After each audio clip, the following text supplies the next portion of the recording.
the strength and like importance of journalism has kind of fallen with the rise of social media as well, in a way.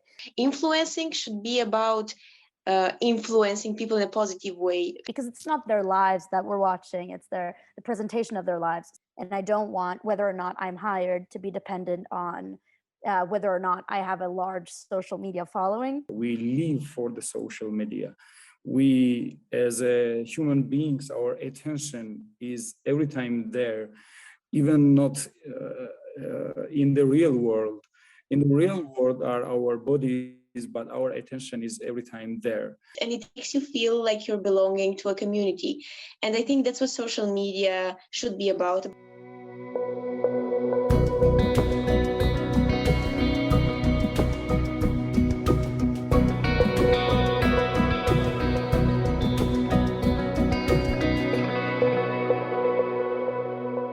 Hello, you are listening to a new episode of Echolocation, a podcast created between Georgia, Moldova, and Sweden that aims to create an echo through society by inviting young people to make their voices heard, exchange information and opinions.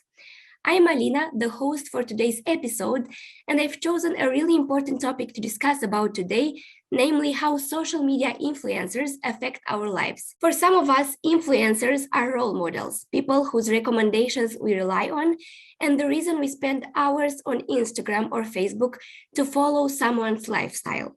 Others perceive influencers as advertising agents with a loyal fan base. With visually appealing content and nice-looking photos, celebrities can attract a massive following, eager to know their every next move. At the same time, the influencing has become a profitable industry as well as a job option. Our guests today were chosen based on their interests and their connection with the role of influencers that we all follow today. We have Gio Bejanishvili, a young active social media influencer, entrepreneur, and a photographer from Georgia. I'd also like to say hi to Catalina Rotaru, a fresh graduate and an active social media user from Moldova, and Mira Mitchell, a Swedish actor living in Stockholm.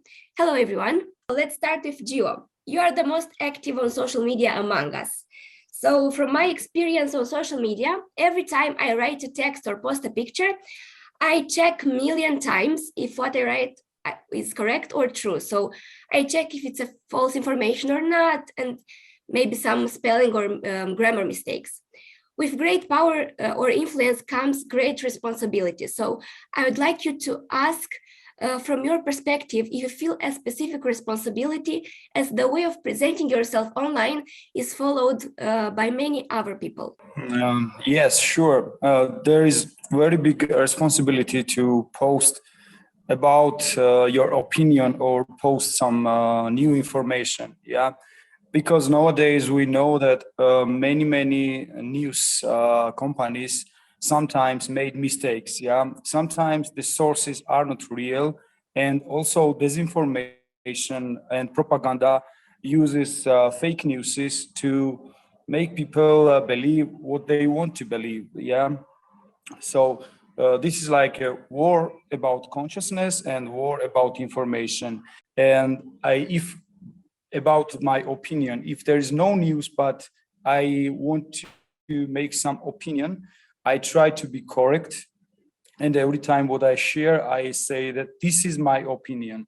I don't try to make people believe this. I just say, this is my assumptions. This is my what I found out. Yeah, this is maybe not true, but this is my vision. I think this is the correct way to let people know what do you think, because nowadays in Georgia many people try to be like experts, and they try to be experts in different cases. For example, when there was this coronavirus spreading in the beginning, people became very experts in this field. About medicine, they write a lot of things, and almost every channel was somebody who is like a doctor or expert in this case. And when the Russian and Ukrainian war started, everybody became the war experts. And this is funny sometimes, because people love to change the roles on social media, because like our egos are eager to find more and more followers. And if you understand that you attract people, you need more and more to influence yourself too, not only the people. Yeah.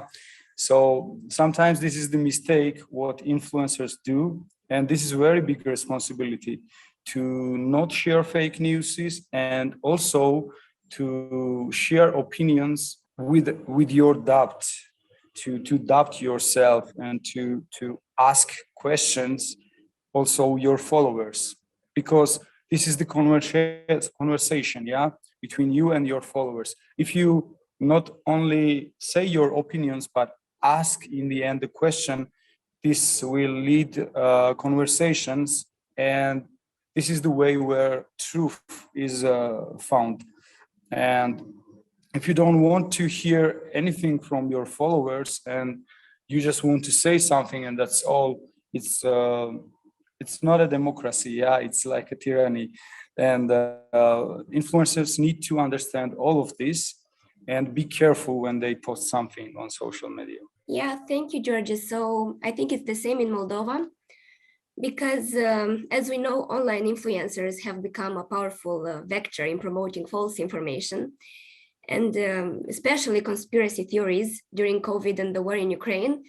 As I said, it was the same in Moldova during COVID times, because an Insta story of someone could influence someone's decision of getting or not the vaccine, you know. So that's a strong impact influencers have on us. So fans' strong emotional connection to their Instagram idols make them believe and trust their messages. Mira, could you tell us more about the situation in Sweden? Have you noticed such a problem, and how do you think we can solve it, kind of? Well, I think that it's been very similar in Sweden with COVID and with Ukraine. And I think a big problem of the way that social media is built up is that a lot of those posts I don't see because they're not in my feed, because the people I follow think the same thing as I do. And so the way that the feed works is that it rinses out everything that I'm not interested in. And so everyone that I follow, we are aligned with our views on all these things. And so even though it's a platform where people can share their opinion, it also means that you're not exposed to all opinions. You're only exposed to the ones that you sort out and want to keep. So I think even though it's increased communication, the platform's not built for people of different views to communicate. It's built to kind of also segregate people's opinions and make people collectively start enforce each other's opinions. So I think that can be hard to get through, so that because those conversations are important, to have with anti-vaxxers and with people who are conspiracy theorists. It's hard to reach them because they're not in my immediate feed, but I think before social media exploded in this way, news outlets were of high authority. And so what people posted on Facebook was like not as, it wasn't, you didn't assume that was fact, because this is someone's opinion and what's in the paper is a fact. And when that has become in question, people, anyone can be as the same authority as a newspaper. So the strength and like importance of journalism has kind of fallen with the rise of social media as well, in a way. And so no one knows what's real, and it's so easy to believe that anyone is the keeper of all the secrets, and maybe everything's a lie, and maybe, like truth is more, we're more unsure of what's true in this time, I think. And so anything can be possible in a different way. Yeah, but at the same time, for the majority of people that are kind of not well educated, it's hard to make the difference between a fake or true, correct news. So especially when you have that bond and connection with the influencer that you follow and you trust him with the whole of your life, you kind of trust everything he or she says. So yeah, it's hard to make that difference. But Katarina, let's deep dive in also a difficult topic about influencing, because multiple researchers have concluded a strong relationship between heavy use of social media platforms with an increase in risk of depression, anxiety, and loneliness. And I also have noticed that with myself, but I have my reasons. I will talk now about you. So as a social media user, what do you think is the connection between influencers and this kind of effects in our lives? I think the obvious reason and the first thing that comes to my mind is the idea of perfect life that some influencers depict on their profiles. It's not all of them, of course, but most of them. I mean, the idea of influencing started from people who started to present their life as being perfect and having all this perfect daily routine and perfect clothes and perfect families, and everything is so very perfect.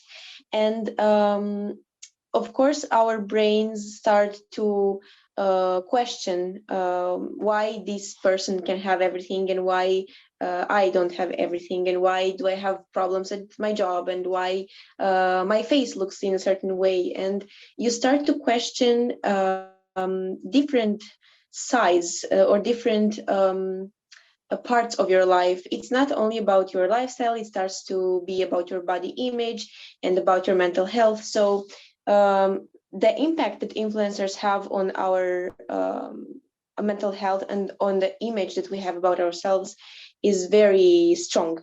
That's why I think it's very important to filter the people that you follow, and to first decide for yourself what really matters to you. Does it matter? Like, do you really want to look like that person? Do you really want to have that girl's clothes? Do you really want to have that body? Or are these things that you just think you want, or like you have the impression that you want them, and in reality you just, you have to find your own interests and your own happiness and your own perfection. Yeah, exactly. Sometimes I wonder, should influencers post their dark side of their lives? Like, should they post on Insta stories how they are crying or not? I did it by myself. Like, I wanted to show the dark reality of my life. And for example, I wasn't accepted at a job or at a project. I wondered, should I post now the letter I got from them? Like, should I show it to my followers or not? What do you think about it? How should people show their lives? But at the same time, I know that it kind of can be depressing when you want to see some good and beautiful looking pictures on Instagram and you see someone crying, for example. How should people balance these two parts of their lives? Yeah, that's a very good word, balance. Because you see, in reality, life is a balance between good and bad things. So why shouldn't we also show it on social media with the good and the bad stuff? It shouldn't only be about the good things, nor it should be only about the bad things. But thankfully, and I don't know, it's my opinion, but for me, it's a very good thing what's happening now in the last period of time on Instagram.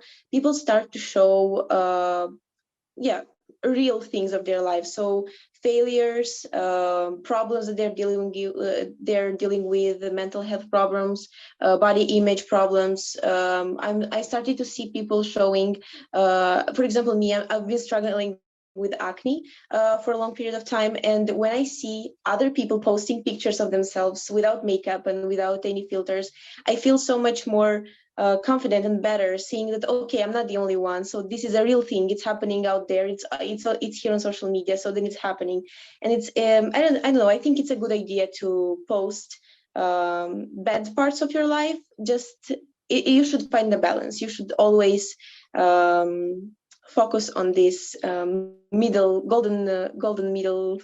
thingy. Not only bad, not only good things. Yeah. So Gio, now that you heard all these negative sides of social media, that Catalina and Mira told us.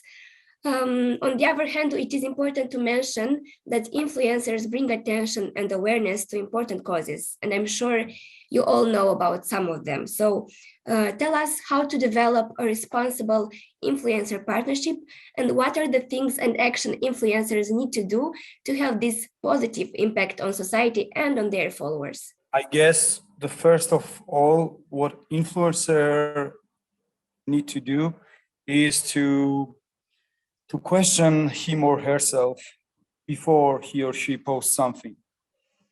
Because what we post, we rewrite, we repeat. Mostly what the influencers do is repeating some others' opinions. It's like waves, it's like a chain.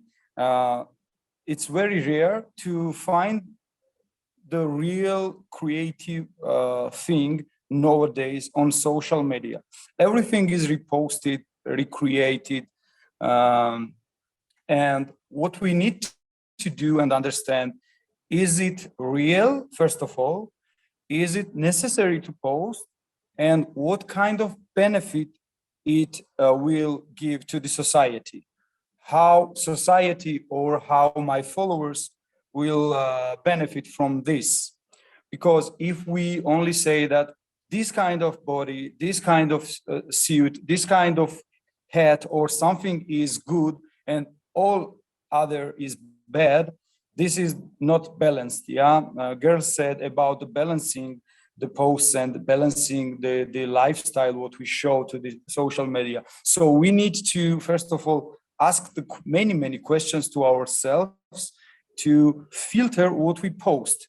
Because maybe there is a movie, Ingrid Goes West. This is amazing movie. It's done by Hollywood.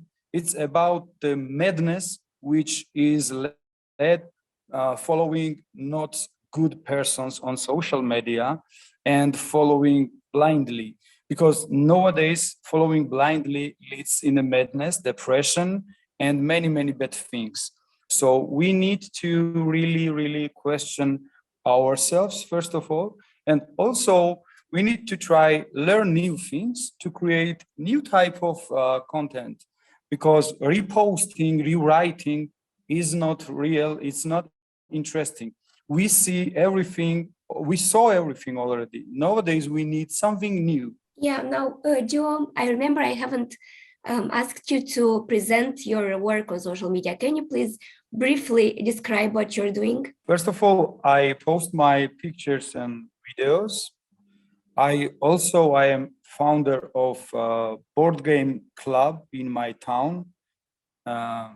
It's small town, 18,000 people lives here in my town, and many villages are nearby. So we try to influence people to have free screen time with board games, to socialize more. And so I try to take people's attention from social media by social media. I try to teach them how to play from social media or influence them, but to influence to play more, not scroll more. And also I have different campaigns in different times. This year I started campaign, make clear your neighborhood. So I influenced more than 50 people only, unfortunately, because nowadays people's attention is on different things, on politics and on some social issues. And unfortunately in my town, not many people really care about nature and ecology, but time by time it grows. People who want to take care about nature, about ecology and eco-consciousness became aware time by time. And also I have my podcast in one online media platform. Once in a week I have guests and we speak about different topics. Yeah, that's all what I do know. We will all follow you afterwards, after the podcast. Now, Catalina, Thanks. and all of you, try to remember after about the influencers you're following right now and you've recently unfollowed on social media. So yeah, as I said, I will start with Catalina. What made you do that? Like, what made you unfollow a certain person? Can you remember maybe some of them? Yeah, I'm not gonna remember specific names, but I remember. I mean, right now, my principle is that I don't follow people that talk about nothing and that only post things, that are there to pollute my brain. Because I noticed that there's a lot of information on social media, besides memes and fun posts and advertising and all that additional posting. There's a lot of information that comes from different influencers. People have different interests, and so if I follow too many of them, at the end of the day, my brain is just full of content, and I got nothing for myself. So I got nothing to learn, or like I got nothing useful. So I decided to just follow less people, but people that share useful, meaningful content, content that is interesting for me, content that I can learn from, or that can make me feel better, maybe. So yeah, I think that's the principle. Basically, if it's not useful for me, I unfollow. Yeah, but how should actually influencers use their influence and audience for these noble purposes, like to educate people? What would the ideal influencer look like for you? I don't think there's an ideal influencer. For example, okay, if there's someone that has 1 million followers, it's not 7 billion people, so not everyone is gonna like that person. You just have to find a niche, a specific field that you want to talk about, and make the best out of it. So for example, if you're a fashion blogger, you should maybe talk about sustainability, or you should try to address social problems or things that can actually make a change or have an impact on society or on the surrounding world. And I'm not saying it's wrong to just post outfits and show what your new bag is, like where did you buy it, or what's your new item that you bought.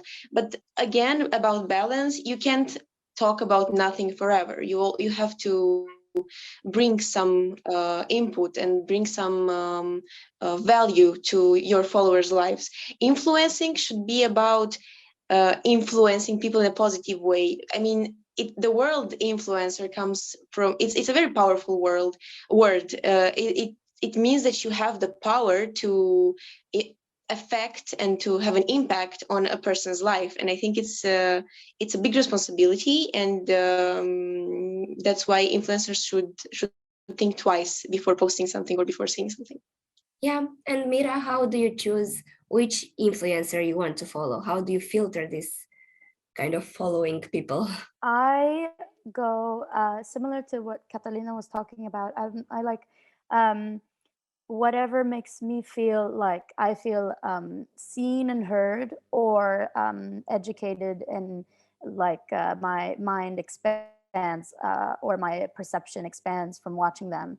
And that's how I cleanse my feed and who I'm following. So a lot of it is feeling based. A lot of it is how does it make me feel when I watch their posts or profile. And if I'm going to be honest, I think there are a lot of profiles that I follow out of fascination, because their lives are so different from mine. And some of these people I don't even follow, but sometimes, the Kardashians, or even like presidents or famous people that have this bizarre media presence. I don't follow them, but I do scroll their feeds once in a while, because I'm so fascinated. There's so much fascination for me about their whole how they present, because it's not their lives that we're watching, it's the presentation of their lives. So I do sometimes enjoy just watching and baffling myself with what people post sometimes. And did you feel kind of a bad influence because of these people, because of their famous lives, or you just know how to make that balance and understand that it's not your life and you're different? I think on a good day, I know what's important to me. So watching somebody else's life, I can separate that what I'm watching is not their actual life and it's not a truth, but it's their presentation of what they want me to think that their life is. And that's very telling, and it's a very vulnerable thing to do, to present, this is what I want people to feel, you know? So on a good day, I can know that, and I know that there's nothing necessarily attainable because I don't know this person that I'm watching just from watching their profile, and so I don't know what their pains are, and I don't know what they're going through, and I don't know what of this is real and what of this just is fun, and you know. But some days it's not as easy to separate those things, and a lot of the time it's about, I think, seeing friends and thinking what people look like and what their lives probably are like. And some days it's harder to separate what is, you know, what is the presentation of truth versus what is actually possibly true, you know? So it depends. Yeah, thank you.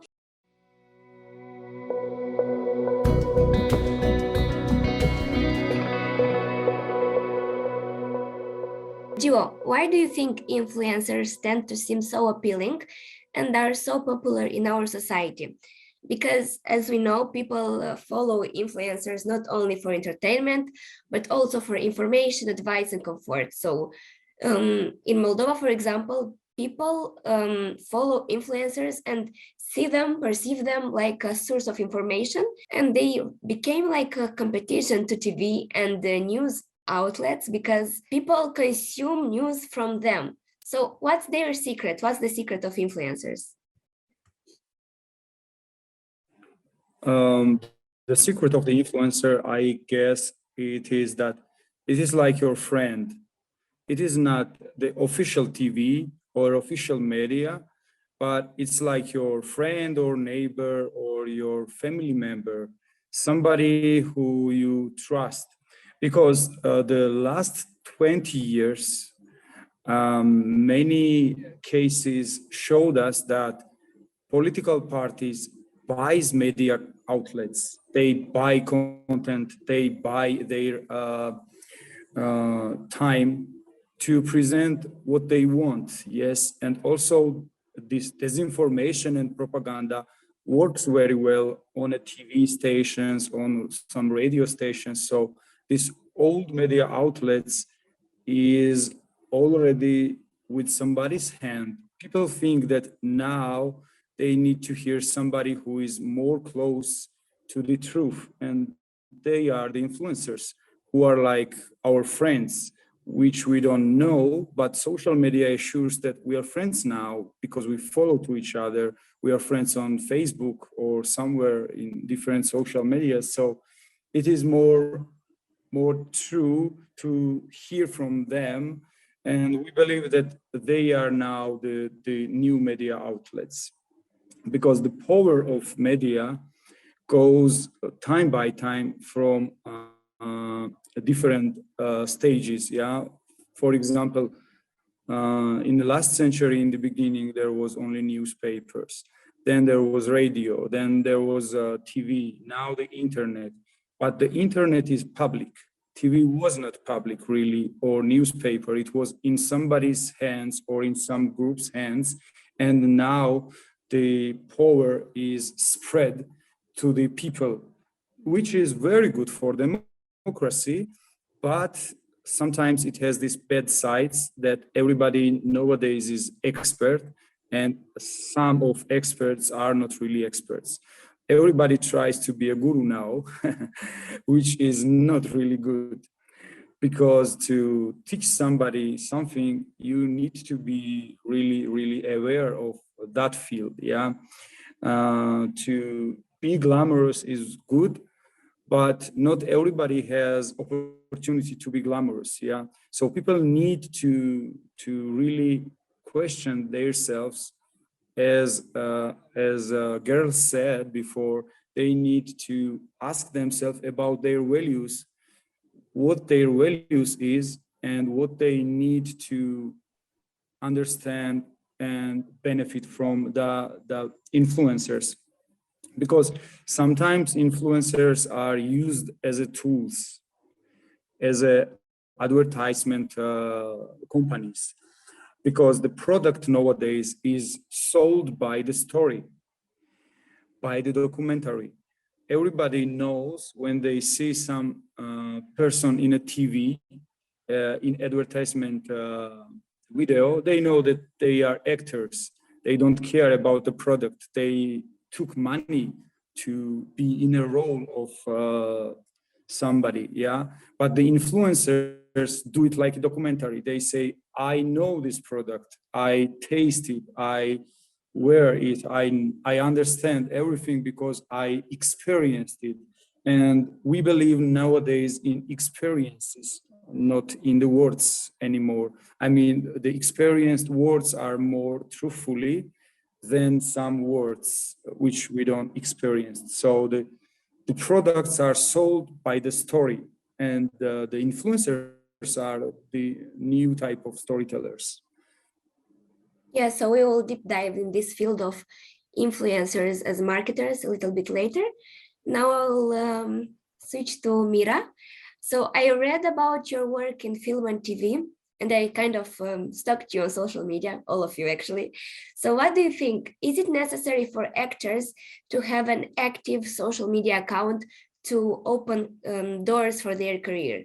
Because I told you before recording the podcast that actors, it's hard for them to survive in Moldova, and a lot of them started to have an active social media account to connect with their fans, to urge them to come to the theater, because people and the young generation don't usually spend their time at the theater. So it's a way they connect with their fans.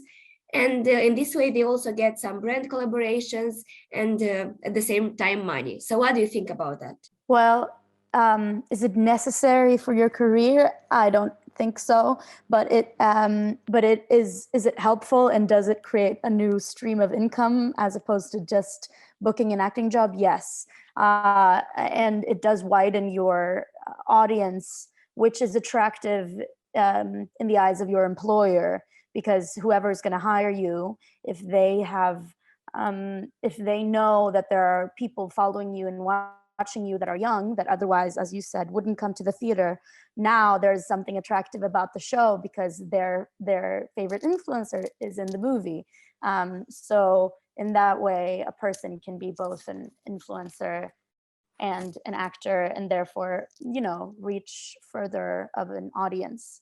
But I don't think it's necessary, and I think it's important for it not to be necessary for a person to have an active Instagram or social media account to be able to work, because being an influencer and being an actor are two different jobs, and it's important that they are two different jobs, I think. And some people might have the chops to do both, but I think if it becomes necessary to do both, we enter like a dangerous territory where two professions mix in a way that they shouldn't. And there's this idea of self-importance that that just because you're an actor, you're also an important person, that you should be listened to, and you should have a big following. And I think that complicates it, because I want to be able to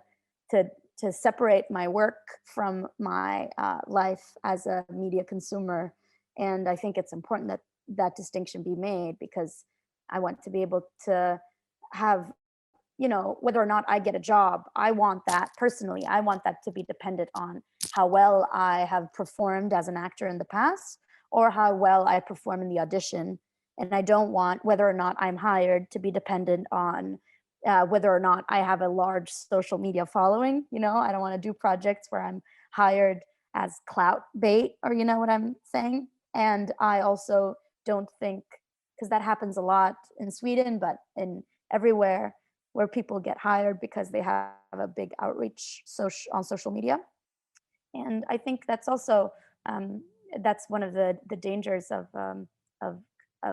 combining those two, even though I completely understand why people do it, because it's hard to just earn money as an actor. And so you need to find ways to do it in different ways. But I think it's important that also just the profession of acting can be solely that, and that it doesn't become, before influencers, we had models, and you could hire a model for an acting job.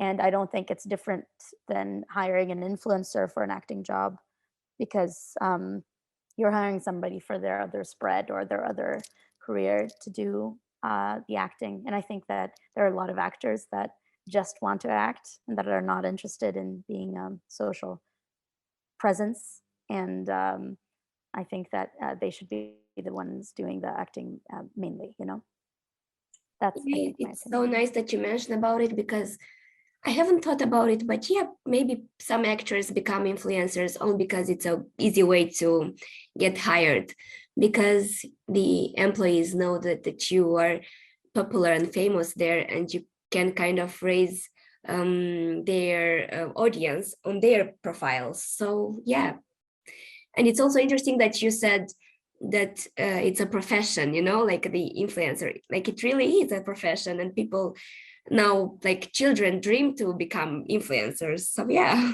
it is a profession.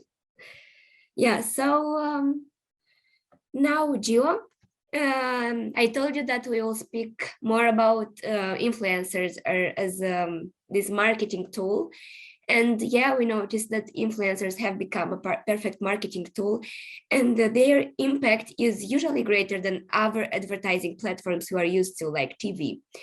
Why are companies and marketing experts increasingly choosing to use influencers for advertising campaigns and brand collaborations? It's because the new generation does not follow the old ways. I mean, the old ways are the TV. I don't watch TV more than 7 years. I stopped 7 years ago to watch TV. Now my main source for information or for new influence is there's only social media. We actually live in the social media. We live for the social media. We, as a human beings, our attention is every time there, even not in the real world. In the real world are our bodies, but our attention is every time there. So the companies understood that our attention is there. So that's why their main focus now is on the social media. And who is the more powerful in social media, they try to use as a partners, as a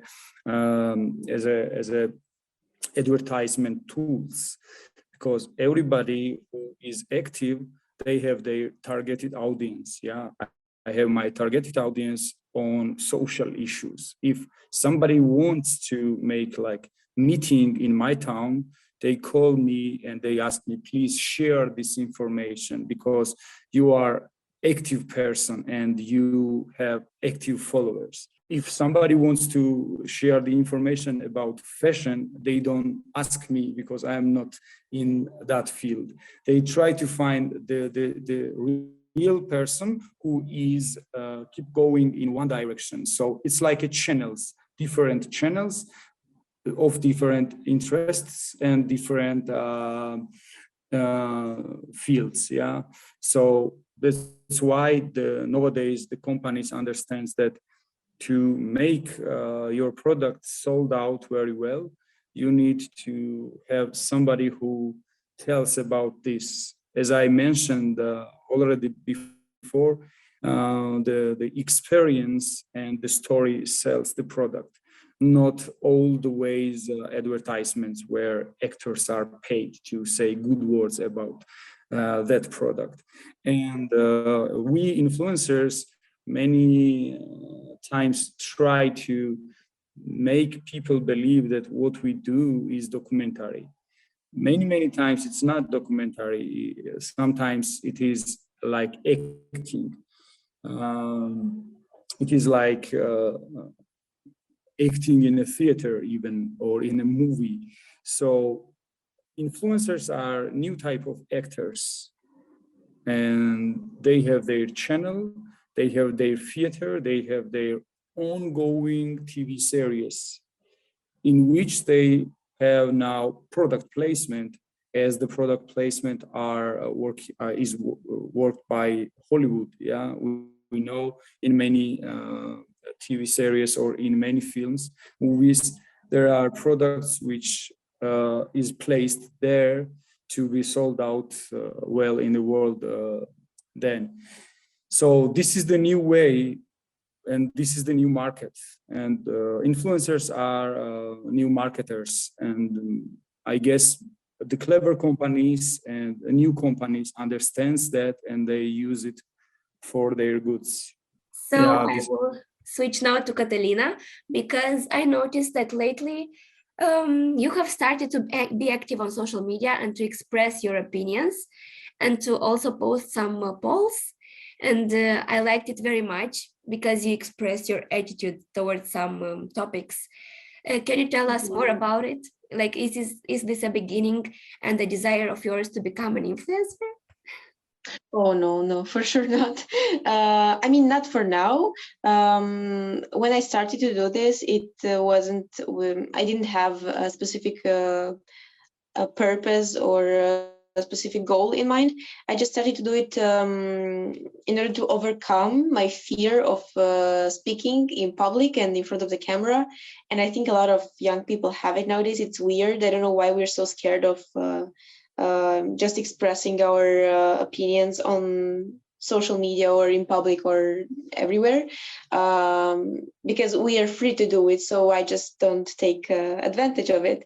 Also, one of my motivations was I was thinking everyone is expressing the same idea usually, as Gio said. I think he said people sometimes repeat information. They don't have any original thoughts, any original ideas. So I was thinking, what if everyone would just start to express their original thoughts and ideas? So there's a problem or there's a conflict, or there's a area of life that I want to talk about. You can express your opinion. People will not take it as some official information, but they will like see your ideas as interesting. They will maybe think, oh, look, I was thinking about the same thing, or I was struggling with the same problem. I had the same opinion about this subject, and it makes you feel like you're belonging to a community. And I think that's what social media should be about building communities and bringing people together, people that have the same interests, or maybe showing different opinions and different ideas about topics, so that people should see, okay, maybe I was wrong about this topic that I was thinking about, and there's a different angle that I can see this situation from. So yeah, it's been interesting. I noticed it's very difficult to do it. It requires a lot of time. So as you said, it's a full-time job. If you want to be an influencer, it's a full-time job, and you have to give and to put in a lot of energy, a lot of thoughts. You can't just go there and start blabbering and talking about nothing. You have to have ideas written down. Maybe you have to have a structured speech. But it's very interesting, and I highly recommend it. Yeah, that's the perfect, how the perfect life on social media would look like, because I encourage my friends to do that. When I see them, their faces on my Insta stories, I'm like, oh my God, that's my friends. And you and my friends usually in general share some useful information. And I also unfollowed all the people that just post about nothing. So now a question for you all. So some influencers don't mention whether their content that they created is sponsored or not, and they promote products for money and mislead their followers. So a few influencers are also creating paid content in favor of political parties. So politicians usually, or not usually, sometimes buy influencers somehow and their content and their audience. And as followers don't know that it is a paid content, they are likely to believe and may get influenced. So again, their vote can be influenced by someone's saying on Facebook or Instagram. Also, we talked about how some influencers fake perfect bodies and perfect lives. And we all know that and discussed about it. And now, as a conclusion, I want to ask you how to overcome these negative influences and consume social media only in a healthy way. Mira, if you want, you can start. Well, I think to the first couple of points that you mentioned, I think that there is promoting products without mentioning it, or promoting, political opinions without being clear about what you are actually talking about. It proves lack of integrity within that person who is spreading that information. But it is also, I think, naive to assume that people aren't prone to that. There are so many people that are willing to do a lot of things that are morally questionable, but to do it for money, and of course, people in power, like electives or people that want to just sell their product, are going to exploit the fact that people are willing to do a lot of things for money. So I think that that's just the system working, just not for us, but I think a way to approach social media healthily has a lot to do with your own integrity and what you want to build your life up around, and what type of influences that you want to surround yourself with. And I also think, just in general, for me personally, a healthier approach to social media just means interacting with it less, is just literally what it means for me. And it means just less hours on it, more hours out in the real world, more hours with real faces and real people and real streets, and physical art that I can watch or listen to or talk with people about. And the more time I spend off my phone, the more the less important whatever's on it becomes. So the less prone I am to be influenced by negativity or bad, for it to be a bad influence. So just spending less time with it, and kind of tapping into what it actually is to be a person out in the world, makes me feel way more, it stabilizes my mental health that the phone can compete with, otherwise. Yeah, so Gio, can you please add something about it? Because I was thinking, should the government create some laws regarding social media, and, for example, have some fees for influencers that not mention that the product is promoted in a story or a Facebook post? Or should it be only the people's choice, influencers' choice, what they want to post? And yeah, what do you think about it? Yeah. Actually, I'm really against to the case where the government is doing something about it, because it's a lot in Georgia. In many fields, government is like a big brother or teacher or some guru, and it's really enough. I don't think so that in this case government needs to regulate something in this case, but the people need to be more educated. So one of the best thing what we can do is to be aware of what is media literacy, because the media literacy is the very useful new thing which we try to learn to the kids. And nowadays many companies and social companies and some organizations, NGOs, try to create workshops about media literacy to get people to give people the information what is propaganda, what is fake news is, what is paid advertisement, and how to find out what is true, and to give them a skill to check everything, to ask and question about everything, and to find the sources of the image or of the information. This is I guess this is the first what we can do. This is very useful. So I think we in Georgia and in whole world, we need to make sure that kids learn in the schools the media literacy from the beginning of the classes, because kids now have phones, they are on the social media, and nobody watches them what they are doing. Yes, some parents watch, but sometimes they don't care, or sometimes they don't have time. So it's very dangerous for the kids. So we really, as a society, as a democratic society, we need to take care of children, of teenagers, to take their attention from these polluted spaces, and from some bad influencers who don't care about their followers, who only care about the money.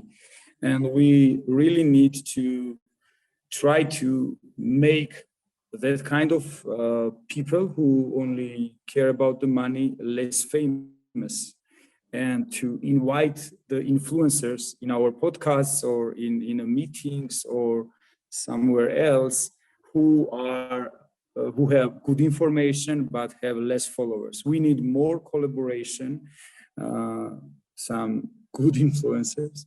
So, and bad influencers need to be have less followers. Yep. Yeah, it's easy to say less followers, but hard to do it.